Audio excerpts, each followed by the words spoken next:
네, 2020년 10월 3일 이정훈입니다. 추석 연휴도 끝나가네요. 오늘 개천절 시위가 예상돼 있었다 아니다 여러 가지 얘기가 있는데 어떻습니까? 시위가 안 열린 거를 좋아하십니까? 시위를 못 연 거를 좀 불만스러워 생각하십니까? 오늘 더불어민주당의 최고위원인 양양자 의원이 페이스북에 이런 글을 올렸습니다. 월북자라고 할지라도 비무장 민간인을 사살한 북한 세력과 월북자를 구하기 위해 전면적 무력 충돌을 불사하지 않고 뭐 했느냐며 대한민국 대통령과 정부를 공격하는 세력이 있다. 두 세력의 일맥상통한 점은 혹세무민이다. 이런 얘기했습니다. 비슷한 두 세력은 모두 용납할 수 없고 배척해야 할 대상이다. 납북자도 아닌, 잘 기억하십시오. 납북자도 아닌 월북자를 구하기 위해 군을 동원해야 한다는 식의 주장은 처음 듣는다. 당신이나 처음 들었겠지. 월북 때문에 전쟁도 불사라는 것이냐? 자, 이런 얘기를 했습니다. 그렇다면 양 의원의 말에 꼴투리를 한번 잡아볼게요. 그럼 납북된 사람이 있다면 우리 군을 동원해서 구해와도 좋다는 건가요?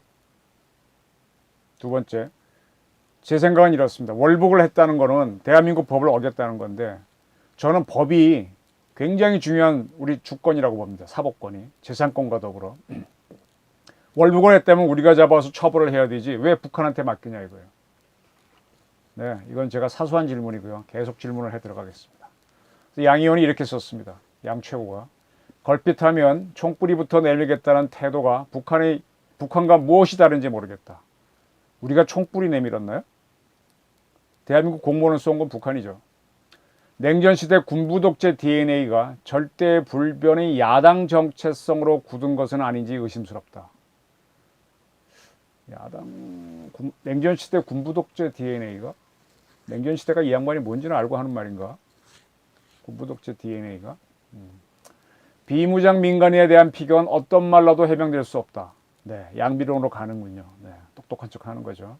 하지만 그것이 월북자를 위해 무력 대응도 감수해야 한다는 이유는 되지 못한다. 북과 다름없는 대응 방식이다. 북한은 비난해놓고 비난하는 놈들을 위해서 회초리 드는 거는 하지 말라 그러고 회초리 드는 거는 이렇게 욕을 하고 아주 좀 스키초프레니아적인 제가 보기에는 그런 의견을 보이네요. 철진한 북풍은 국민의힘 전신인 미래통합당에 놓고 왔기를 바란다. 이렇게 썼습니다. 자, 조금 제가 의견을 밝혔지만은 양 최고위원의 이 페이스북 글을 보면서요. 총을 쏜 거는 인민군인데 그는 왜 우리 보고 총뿌리를 내밀려고 한다고 비판합니까? 우리 군에서 언제 총뿌리를 내밀자는 의견을 대통령에게 건의한 적이라도 있나요? 건의라도 하고 내가 이런 얘기를 들었으면 좀 인정을 하겠는데 우리 군이 하도 그 짓을 못해서 제가 답답해서 계속 이렇게 떠들고 있는데. 그리고 더 중요한 거는 양 최고가 몸담고 있는 민주당은 대한민국 정부를 이끄는 여당이고요. 그렇기 때문에 통수권을 갖고 있는 거는 당신들입니다. 근데 무슨 야당이 그런 걸 갖고 있는 것처럼 떠들어요. 도대체 자기가 어느 자리인지 착각을 잘 모르고 있는 것 같아. 지금 나라를 이끄는 거는 민주당이라고요. 민주당. 그리고 북풍을 일으킨 주체는 북한인데 왜 야당을 들먹여서 비난을 합니까? 계속 이렇게 삔따 안 맞는 얘기를 하는데 자, 저는 악마는 디테일이 있다고 봅니다.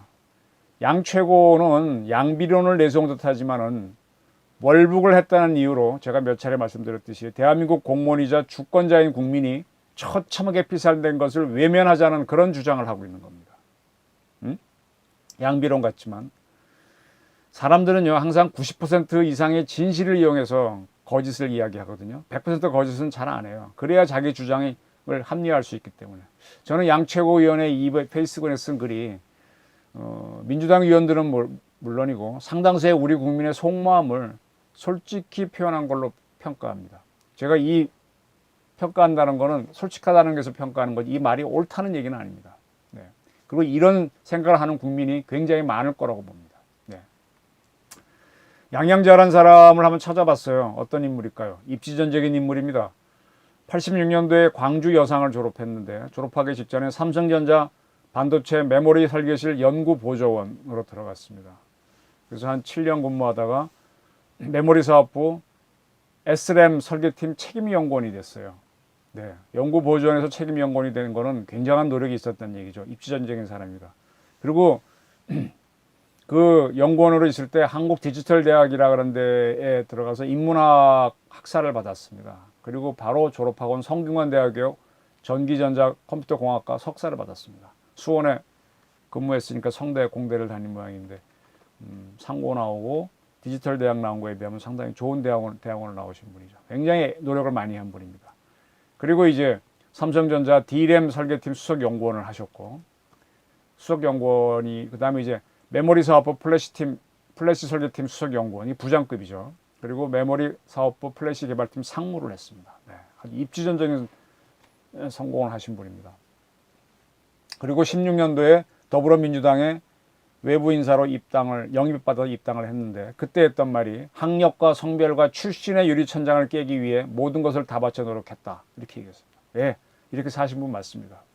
상당히 하면 된다를 보여주신 분입니다.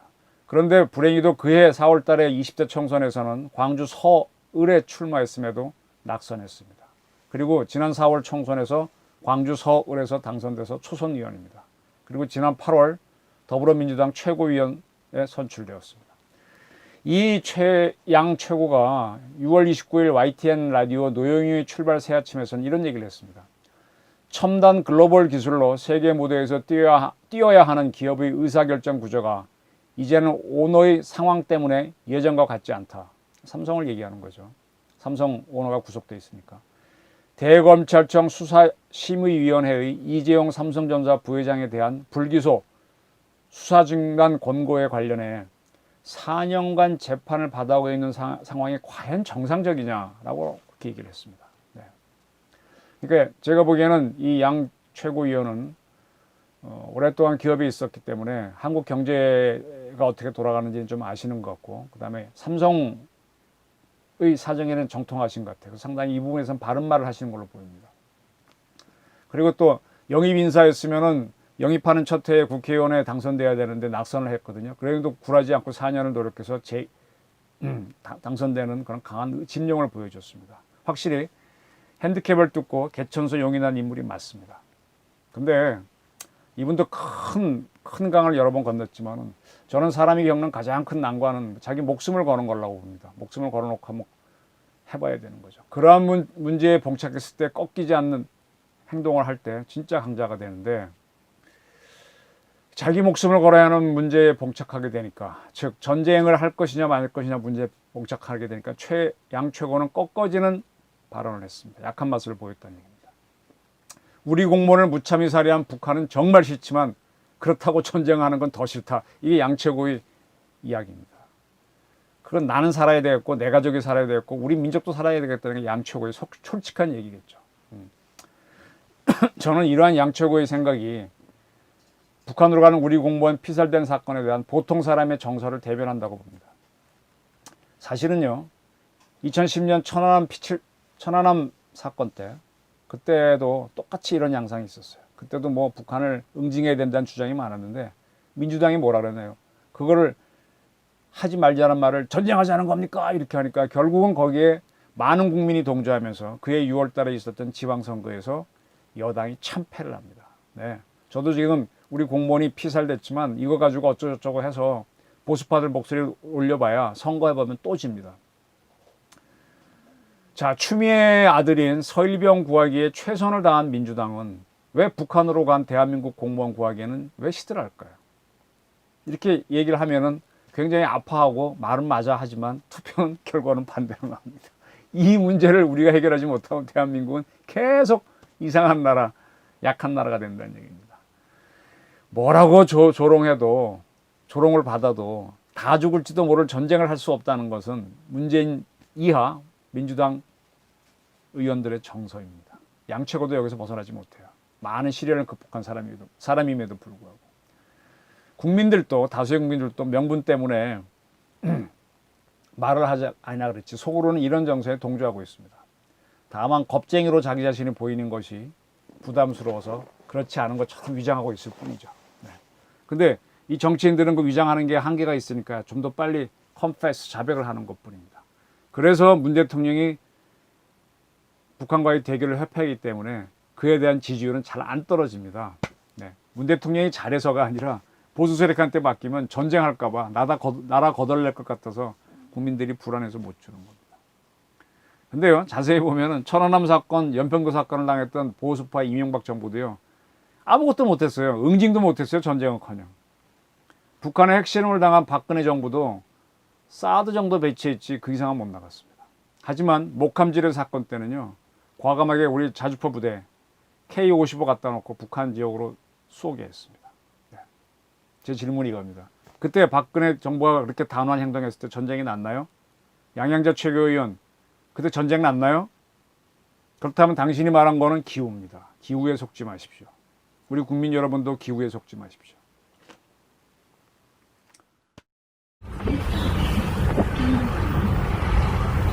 여기는 한양우선 녹색기본 지역입니다.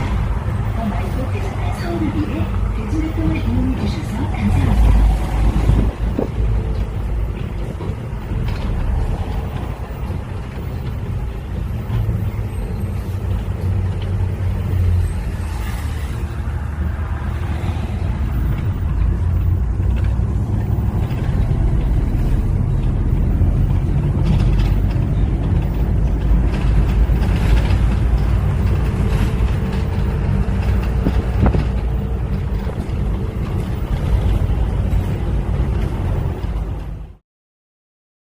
자, 경찰이 이번에 개천절 날 광화문을 완전 봉쇄했습니다. 여기에 대해서 보수파는 분노하는데 속으로 경찰이 잘했다고 하는 사람들도 제법 많아요. 팬데믹 유행이 걱정이라서 그렇기도 하지만 사실은 제주도에 또 휴양지에 사람이 넘쳐나서 축항수를 즐겼다고 하니까 코로나 방역 별거 아니라는 거 다 압니다. 이들은 북한과 일전하는 것을 오히려 피하자는 그런 의견이 속마음이죠. 그걸 말 못하니까 창피하니까 팬데믹 뭐 이런 걸 떠드는 거죠. 유시민이라는 사람이 소크라테스 운운하며 김정은을 계몽군주라고 해준 것도 결국 같은 맥락입니다. 보수 세력은 이런 사람들을 향해서 친북, 용공, 뭐 친공 세력이라 부르지만은 아무리 보수 세력 그렇게 불러도요, 이 유시민 등 이런 사람들은 절대로 그들은 스스로를 공산주의라고 하지 않습니다. 건강한 민주시민으로 오히려 자부할 겁니다. 그래서 저렇게 촉새처럼 뭐라고 떠드는 겁니다. 네. 소크라테스 운운해 가면서 내가 너무 배운 게 죄다라고 하면서 이런 얘기를 하는 겁니다. 그 엄청난 간극이 있는 겁니다. 자, 근데 또 이런 사건도 있었어요. 고영주 변호사라고 아십니까? MBC 재단 이사장을 하셨던 분이죠. 이분이 한 연설에서 문재인 대통령은 그때 아니죠. 문재인 씨는 공산주의자라고 얘기한 적이 있는데 그걸 누가 녹음과 녹화를 했다가 오래된 한참 지난 다음에 그걸 공개해서 이 정부 들어와서 재판을 받게 했죠. 민사소송에서는 1심에서 3천만 원 배상, 2심에서는 1,000만 원 배상. 결국 이분이 배상 판결을 받았습니다. 패소를 했다고 봐야 됩니다. 형사소송에서는 1심에서는 무죄를 받았습니다. 명예훼손이 아니다. 근데 2심에서는 이 정부의 법원이라 그런가요? 거꾸로 징역 10월에 집행유예 2년을 선고해 버렸습니다. 현재는 형사, 민사 모두 대법원에 가 있는 상태인데 제가 고영주 변호사를 몇 차례 만났었어요. 그래서 왜 문재인이라는 사람을 공산주의자라고 했냐라고 물었더니 그분 이분이 공안검사로 오랫동안 활동해 오신 분이잖아요. 그때 자기가 우리나라 법에 따라 이러한 발언과 이러한 행동을 하면 공산주의자라고 판단을 해서 기소를 했고 대부분의 경우는 그 자기가 기소한 내용이 사실이면 법원에서 유죄가 나왔다. 그리고 지금 그때 내가 정의했던 보안법 등 대한민국의 기준은 바뀐 적이 없는데 그 기준 그대로 한다면 문 대통령이 했던 이런 행동과 발언으로 보게 되면 그건 공산주의자다. 그렇게 얘기하셨고요. 그리고 이념에 내가 공산주의자고 자본주의자고 자유민주주의자고 이런 거에 거기에 명예가 있는가? 공산주의라는 것이 욕이냐? 이북에서는 오히려 자랑인데. 남쪽에서도 지하당 만들고 하는 사람 그게 자랑인데. 공산주의적인 자적인 활동을 하면 공산주의라고 하는 것인데 그게 왜 명예훼손이냐? 이렇게 이분은 얘기하고 계십니다. 어쨌든 재판은 근데 이분 얘기를 뭐 다른 건으로 별거 아니에요. 뭘로 자꾸 유죄를 때리는가 하면요. 문재인 대통령이 옛날 변호사 있잖아요. 그래서 불임 사건이라고 이런 좌파 단체 사건을 그분이 재심 사건 때 변호인을 했는데 이분은 이제 불임 사건 재심이란 말을 안 하고 그때 변호인을 했다는 거 다른 팩트를 갖고 했다고 하면서 뭐 이렇게 유죄를 때린 걸로 저는 알고 있습니다. 네. 판사들이 그렇죠. 뭐. 저는 보수와 진보 사이에는 현격한 인식 차이가 있다고 봅니다. 유시민의 계몽군주론을 따르는 자들은 공산주의자라는 소리는 듣고 듣지 않으려고 해요. 공산주의자처럼 행동을 해도 말을 해도. 근데 어떻게 보면 결론적으로는 공산주의를 도와주니까 친공, 용공, 또 심하면은 공산주의다 이런 발언이 나오거든요. 네. 그것도 틀린 말은 아니에요. 영국 속담에서 오리처럼 행동하고 오리처럼 활개치고 오리처럼 헤엄치면 오리다. 네. 오리 사냥할 때는 그렇게 본다는 얘기가 있죠. 영국 속담에서. 그러니까 어느 기준을 따르냐에 따라 왔다 갔다 하는 겁니다. 그 재밌는 거는 이 좌파 세력들도 그들이 말하는 민주화 투쟁을 할 때는요. 그렇죠. 자기들 동조는 안 해줬지만 다 제3자가 보기에는 합리적인 관점에 섰던 이들을 매판 자본이라고 그랬고 회색 분자라고 비난했습니다. 그때 그들은요. 뭐 제 한 다리 건너 친구들인데 아주 사람들에 대한 성본 분석을 철저하게 했습니다. 근데 지금 그들이 정권을 잡고 나서는 자신들이 하는 행동이 회색 분자로 몰리게 되자 자신들에 대한 비판은 감내하지 않으려고 합니다. 자, 미국에서 나온 영화 중에 헐리우드에서 라이언 일병 구하기라는 영화가 있는 건 잘 아시죠? 라이언 일병 구하기에서 미국 특수전 부대가 얼마나 많이 희생됩니까? 왜 구하겠습니까? 그리고 우리 해군의 청해부대에 해군 특수전 부대 요원들이 타가지고 지역대가 타가지고 아덴맨 여명 작전을 수행했습니다. 다행히 우리 UDT 대원들은 희생되지 않고 인재들은 부상을 입긴 했지만 전원 구출해냈습니다. 잘한 거죠. 근데 역으로 그때 UDT 요원들이 희생됐으면은 우리 국민들은 뭐라 그랬을까요? 그리고 성공했을 때 우리 국민들은 왜 환호를 했을까요? 여기에 대해서 우리가 고민을 해봐야 됩니다. 여기에 대한 고민을 하지 않으니까 자꾸 양치고 같은 저런 발언들이 나오고 거기에 따라가는 국민들이 나오는 겁니다. 일전에 그 모 지방 의원이 한국 사람들의 성격을 레이밍,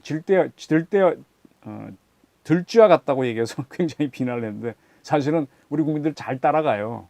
그 레이밍 같다고 한 거는 옛날에 미국 팔군사령관인가? 그분이 했던 거 유명한 얘기잖아요. 근데 그런 얘기가 굉장히 듣기 싫어하면서 레이밍 같은 행동을 많이 합니다. 사실 우리 국민들이. 줏대가 없는 거죠. 자, 세계 각국은 우리 UDT처럼 대테러 부대를 유지하거든요. 근데 미국과 러시아 같은 최강국의 대테러 부대도 상당한 실패를 합니다. 우리나라 특전사, 육군 특전사에 해당되는 게 미국 육군의 델타 포스인데 그들이 이란이 무슬림 혁명을 하고 난 다음에 거기에 이란에 있던 미국 대사관에 갇혀있는 미국인들을 구하기 위해서 출동했다가 줄줄이 실패하고 여러 명이 죽은 건 유명한 실패 사례죠. 반대로 미 해군 특전 부대인 UDT SEAL은 오사마 빈 라덴을 파키스탄에서 제거하는 넵튠 스피어 작전을 완벽하게 수행한 바 있습니다. 그 러시아가 자랑하는 특수부대는 스페츠나츠라고 하는데 푸틴은 절대로 협상은 없다라는 걸 그 부대의 방침으로 하라고 지시했었죠. 절대로 협상은 없다. 무타협이죠. 근데 이 부대도 2004년 체첸의 과격 분자들이 한 학교에 들어와서 1000여 명의 학생과 성인을 인질로 잡고 인질 잡았을 때 출동해야 되는데 작전 끝에 그 인질 334명이 죽게 하고 783명이 부상하게 했습니다. 죽은 인질 중에 3분의 1은 10살 전후의 어린이 학생들이었어요. 그럼 인질 전원이 부상을 입거나 죽게 만들었죠. 신출귀몰한 진압작전을 하지 못하고 학교 담장을 사이에 놓고 총질하다가 이렇게 된 겁니다. 그러니까 이 특수작전 부대가 뭔가 굉장히 잘할 것 같지만 이들도 하게 되면 이런 실패를 많이 한다는 겁니다. 그럼에도 불구하고 우리 UDT는 아덴맨 예명작전을 수행했고 성공을 지었습니다. 이게 뭘까요? 실패한다는 건 다 압니다. 근데도 감행합니다. 성공도 하고 실패도 하지만 실패한다는 걸 알면서도 감행합니다. 이게 뭘까요? 이걸 아셔야 된다는 얘기입니다. 제가 또 드리는 질문입니다. 이러한 미국이 이란에 있는 미국 인질을 구출하러 갔다 실패한 것 때문에 이란하고 미국이 전쟁을 했습니까? 체첸하고 러시아는 사이가 안 좋았지만 이 체첸 테러범 때문에 다시 또 러시아하고 체첸이 전쟁을 했나요? 물론 긴장하기는 들어가죠. 또 소말리아 그 아데만 예명 작전을 할 때 가서 우리하고 대한민국하고 소말리아가 전쟁에 들어갔나요? 자세히 보시면요, 오사마 빈 라덴 제거 작전을 하는 바람에 미국이 아프간 전쟁을 끝낼 수 있는 여지가 만들어졌습니다. 단호한 작전 한번 하게 되면 오히려 평화로 갈 수 있다는 얘기입니다. 사람이 굉장히 아플 때 수술을 잘못하게 되면 사람이 죽지만 수술을 잘하면 사람을 살릴 수 있는 겁니다. 전쟁과 특수부대 투입하는 게 바로 이런 거가 될 수도 있다는 얘기입니다.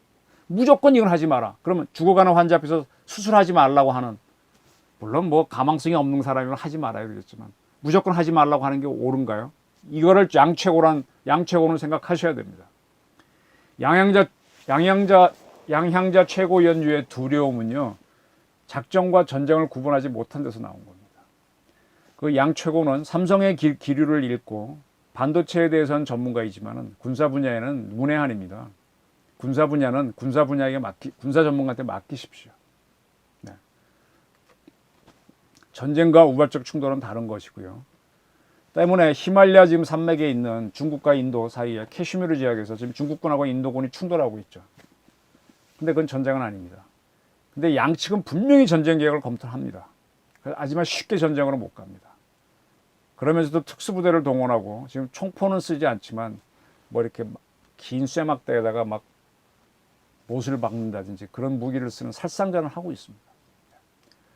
그 전쟁을 쉽게 안 갑니다. 68년도에 북한군 1, 2, 4군 부대가 청와대에 쳐들어왔습니다. 네. 그리고 그때 박정희 정부는 거기에 대한 응전으로 실미도에서 특수부대를 만나 훈련시켰는데 결국은 보내지 못했죠. 미국이 압박해서. 그렇지만 다른 식으로는 보복은 했습니다. 근데 1, 2, 4군 부대가 왔을 때 바로 그 무렵에 원산 앞바다에서 미 해군 첩보함 푸에블라함이 북한에 납북됩니다. 피랍됩니다. 또 조금 지나서 그해 가을에는 울진 삼척 지역에 북한군 특수부대가 들어와서 대난동을 일으킵니다. 그 이듬해 69년도에는 미 공군의 EC-121 첩보기가 함경남도 해안으로 따라 비행하다가 북한군 미급 전투기에 미사일을 받고 31명의 전원 죽는 격추를 당한 적이 있습니다. 굉장히 68년, 69년 심각했지만 전쟁 안 났습니다. 네. 이런 때도 전쟁이 안 났는데 지금 양 최고는 무엇을 근거로 함부로 전쟁을 이야기하나요? 그리고 그걸 가지고 뭐 냉전 시대의 DNA 운운하면서 야당을 비난하나요? 오히려 당신이 겁쟁이지. 국가안보는요, 치킨 게임으로 하는 겁니다. 치킨 게임. 겁쟁이 게임으로 하는 겁니다. 전쟁을 불사하듯이 막 밀어붙여갖고, 그 다음에 작은 충돌 같은 건 마다하지 않고 밀어붙여갖고, 그렇게 배짱을 모임으로 해서 상대방을 압도해서 내 공간을 넓히는 겁니다. 기싸움입니다. 따라서 먼저 속을 보이게 되면 질 가능성이 큽니다. 양양자 최고 같은 사람이 국가를 이끌게 되면 밀리게 된다는 얘기죠. 그래서 국력이 센 나라도 그런 나라 상대할 때는 내가 잘할 수 있는 품목으로 이걸로 붙자는 식으로 유도를 해갖고 겁쟁이 게임을 해서 이겨서 상대방 기를 죽이면은 내가 우세할 수 있는 겁니다. 네. 내가 축구를 잘하면 싸움주를 하게 되면 지지만은 브라질이 미국하고 전쟁하면 지겠죠. 축구 한 판에서 이긴 나라가 승리한 걸로 하자 그러면 브라질은 좋잖아요. 그렇게 하는 거죠. 네. 그리고 이왕 하려면 상파울로 와서 하라. 자기네 수도 아니면 그런 데 와서 하라고 선택하는 거죠. 네. 그래서 국력이 약한 나라가 강한 나라를 이기는 겁니다. 지금 북한이 바로 그런 전술을 구사하는 거예요. 그게 고슴도치 전술이고요. 박정희 대통령이 하려고 했다. 북한한테는 지금 고슴도치의 가시에 해당되는 게 핵입니다. 핵을 갖고 이렇게 장난치는 겁니다. 제가 유튜브를 보니까 2007년도에 해병대 포항에 있는 교육단을 방문한 노무현 대통령 영상을 봤어요. 우리 KTV에서 공개한 것 같은데, 가서서 그 노란 정식 해병이 아니고 훈련병이니까 노란 명찰 달고 있는 훈련병들이 와 하고 뭐 아주 대통령도 기분 좋아하고요. 식사도 맛있게 하시고 그러던데 그냥 연설을 하더라고요. 쭉 노무현 대통령 지나간 대통령이지만 이분의 통수권 인식이 어느 정도인가 들어봤더니 이런 얘기를 하더라고요. 평화를 위해 당신들을 우리는 필요로 한다, 이런 얘기 하더라고요. 네, 자기 통수권자라고 하면서 그걸 쭉 들으면서 노무현 대통령의 통수권 인식이 이 정도였구나. 네. 평화를 지키기 위해서 통수권자가 해야 되는 거는 나라를 지키는 것도 있지만 그것만은 아닙니다. 때로는 평화를 지키기 위해서 군을 투입하는 것도 해야 됩니다. 제대로 된 대통령이라면 나는 대한민국을 위해서 당신들에게 목숨을 잃을지도 모를 작전을 요구할 수도 있습니다. 그래서 내가 당신들하고 이렇게 우대를 해주는 거고 내가 국가에 대한 충성을 강조합니다. 그런 얘기까지 하셨어야 되죠. 그게 진정한 대통령이고 통수권자죠. 그 결국 뭔가 하면 전쟁이나 도박을 결심하는 게 통수권자라는 게 제 이야기입니다. 근데 노 대통령 그걸 하지 않겠다는 얘기를 하더라고요. 이게 속을 다 보이는 거죠. 치킨 게임 하게 되면 지는 대통령이 되는 거죠. 상대방하고 붙어서. 근데 문 대통령은요, 쭉 연설한 거 제가 봤지만 노 대통령 틀에서 한 발짝도 못 나가는 분이에요. 노 대통령이 만든 틀에서 못 벗어나는 분이에요. 오히려 움츠러들어 있죠. 실수할까 봐요. 그 나라를 지키기 위해서 더 많은 병사를 희생시켜가면서 라이언 일병을 구해오는 게 통수권의 행사입니다.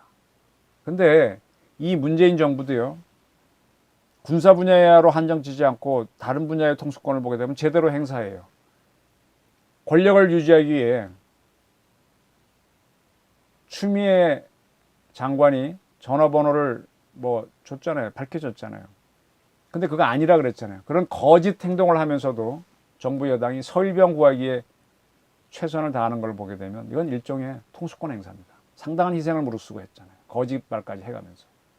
광화문에 뭐 이번 오늘처럼 재인산상을 쌓아놓고 이게 방역장벽이라고 우기는 것도 정치적으로 통수권을 행사한 겁니다. 우기는 거잖아요. 기싸움으로.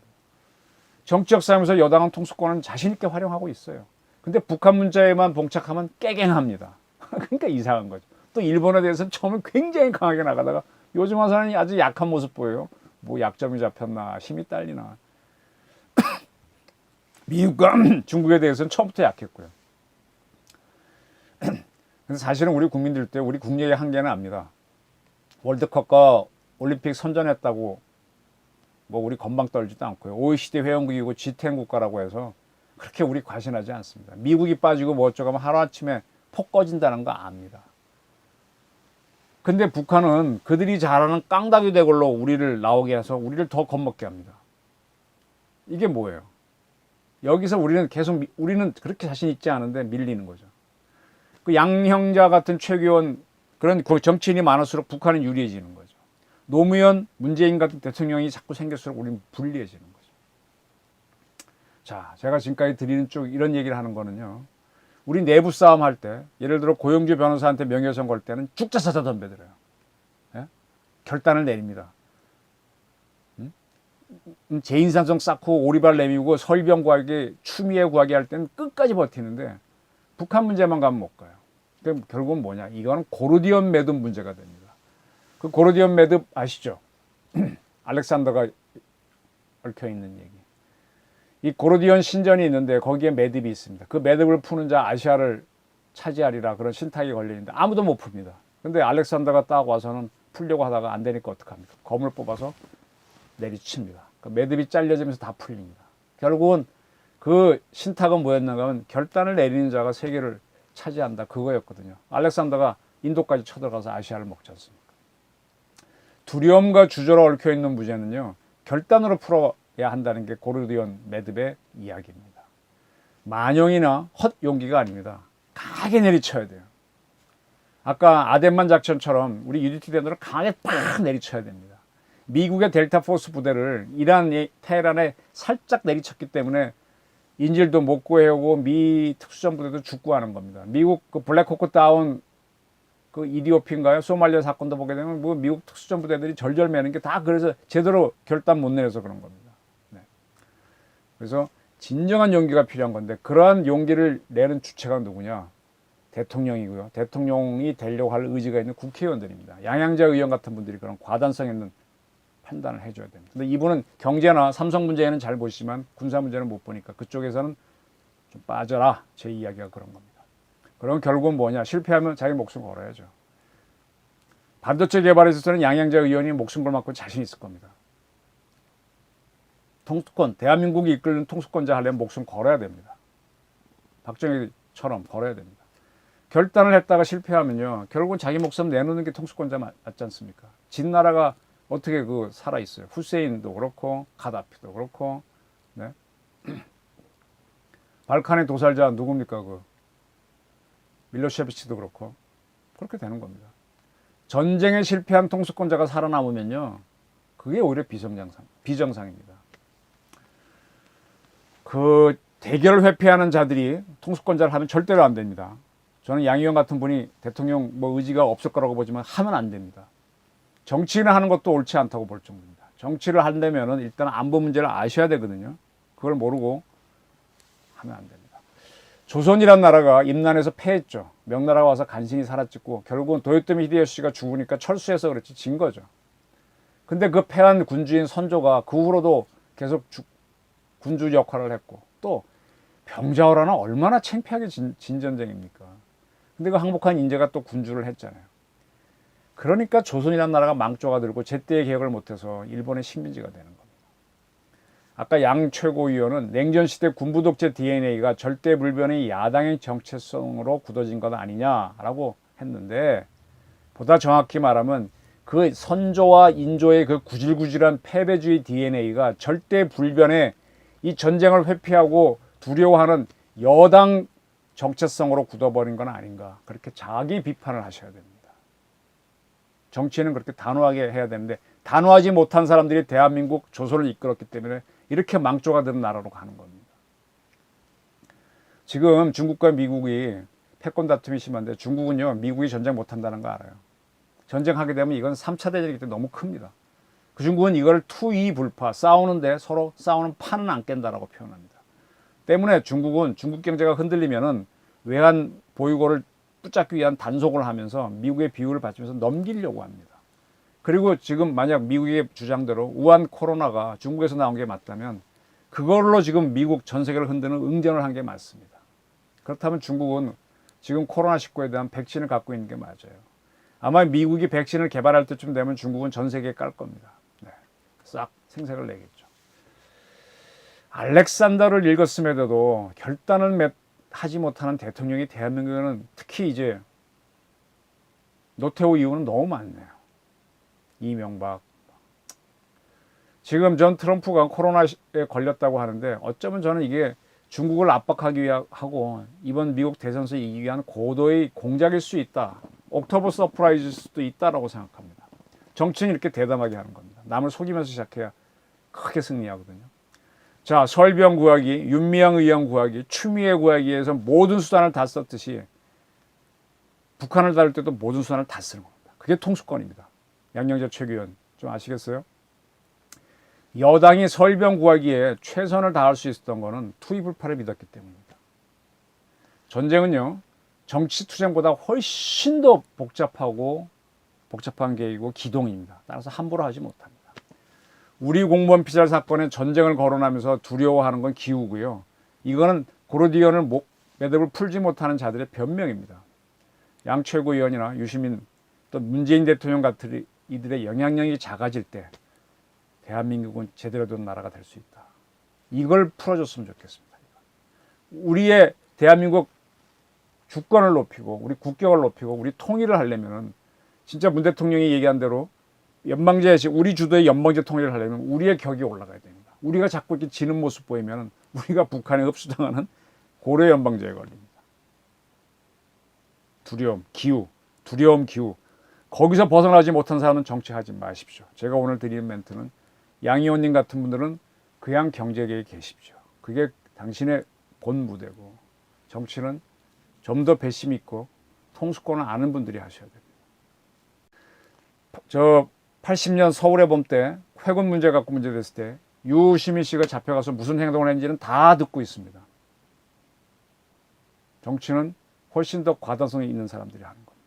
끼어들지 않았으면 좋겠고, 우리 국민들도 두려움에서, 기우에서 빨리 벗어나시길 바랍니다. 감사합니다.